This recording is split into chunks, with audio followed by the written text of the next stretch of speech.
समय सेतबेलକୁ सकाळ 10टा होइଥାଏ ଆଉ ଏତିକି ବେଳେ ସେ ସୁନସାନ ରାସ୍ତା ଉପରୁ ଭାସି ଆସିଥିଲା କାହାର କାନ୍ଦିବାର ଚିତ୍କାର। ସତେ ଯେମିତି କିଏ ନିଜ ଜୀବନକୁ ବଞ୍ଚିବା ପାଇଁ ରାହା ଧରି ଚିତ୍କାର କରି କାନ୍ଦୁଥାଏ। ଆଉ ସେ ଚିତ୍କାର ଏତେ ଭୟଙ୍କର ଥିଲା ଯେ କିଛି ସମୟ ପାଇଁ ଲୋକଙ୍କୁ ସେଇ ଜାଗାକୁ ଟାଣି ନେଇଥିଲା। ଆଜ୍ଞା, ସରସ୍ୱତୀ ପୂଜା ପାଇଁ ସବୁଆଡ଼େ ଉତ୍ସବ ଖେଳି ଯାଇଥିଲା। ଆଉ ସେତିକି ବେଳେ ଘରଠାରୁ ଦୂରରେ ରହୁଥିବା ନିଜ ଭଉଣୀକୁ ଦେଖା କରିବା ପାଇଁ ନିଜ ମୋଟର ସାଇକେଲ ଧରି ବାହାରିଥିଲେ ଦୁଇ ବଡ଼ ଭାଇ ଭଉଣୀ।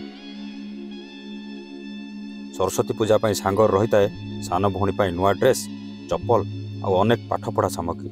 ମନରେ ଭାବିଥାନ୍ତି ଅନେକ ଦିନ ପରେ ଭଉଣୀ ସହିତ ଦେଖା ହେଲା ପରେ ତିନି ଭାଇ ଭଉଣୀ ମିଶି ବହୁତ ଖୁସି ମଜା କରିବେ। କିନ୍ତୁ ତାଙ୍କର ସେ ସବୁ ଆଶା ଆଜି ଯେମିତି ଅଧାରେ ଅଟକି ରହିଯାଇଛି।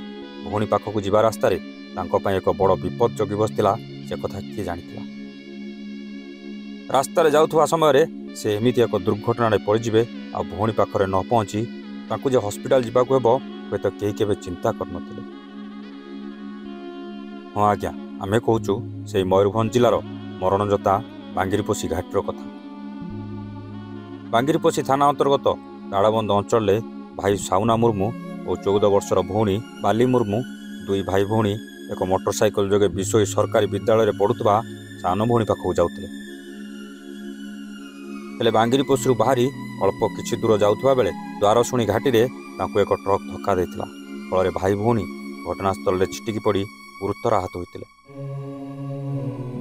ଖବର ପାଇ ବାଙ୍ଗିରିପୋଷି ପୋଲିସ ପହଞ୍ଚି ଆହତ ଭାଇ ଭଉଣୀକୁ ଉଦ୍ଧାର କରି 108 ଆମ୍ବୁଲାନ୍ସ ଯୋଗେ ପ୍ରଥମେ ବାଙ୍ଗିରିପୋଷି ଡାକ୍ତରଖାନା ଓ ପରେ ଜିଲ୍ଲା ମୁଖ୍ୟ ଚିକିତ୍ସାଳୟକୁ ସ୍ଥାନାନ୍ତରିତ କରିଥିବା ଜଣାପଡ଼ିଛି।